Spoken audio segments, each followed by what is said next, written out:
Masakit pa rin para kay Gemma ang pagpanaw ng kanyang 1 taong gulang na anak na si Princess noong 1 buwan dahil sa dengue. Hindi namin nalamdam na may sakit talaga siya. Kasi malakas siya eh. Sigla, tapos naglaro pa. Bilo siya, humakap sa akin. Yun na pala, umpisa niya. Nagsuka siya. Tapos nagsisure. Kahit pa dinala sa ospital si Princess, hindi na bumuti ang kanyang lagay. Na-ospital din itong Setyembre dahil sa dengue ang 10 taong gulang na si Prince. 3 days siyang nilalagnat. Tapos sabi ko nadadali na namin sa ospital. Kasi nga nangihina na po siya, nanginginig na po yung mga katawan niya. Tapos sumasakit na yung binti at saka yung mga paa niya.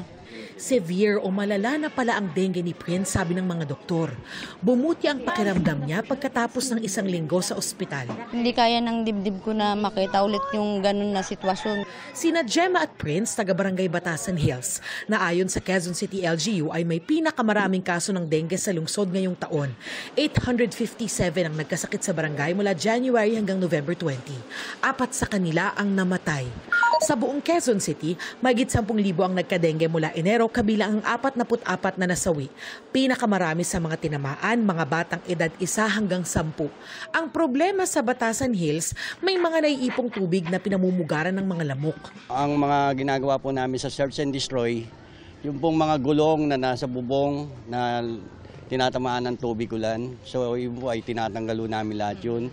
So yung mga drum po na nakikita namin ng kitikite, tinotobo namin yun at tina-advise namin sa mga constituent namin. Susi sa pagsugpo sa dengue ang malinis na paligid at protektadong katawan laban sa kagat ng lamok. Dapat din magpadoktor agad kapag nakaramdam ng sintomas gaya ng lagnat, panghihina, pantal, pagsusuka at pagdurugo ng gilagid. Sa buong bansa, ayon sa DOH, may pagbaba ng mga kaso ng dengue bago ang mga linggong nanalasa ang mga bagyong Tino at Uwan na nagpabaha sa maraming lugar.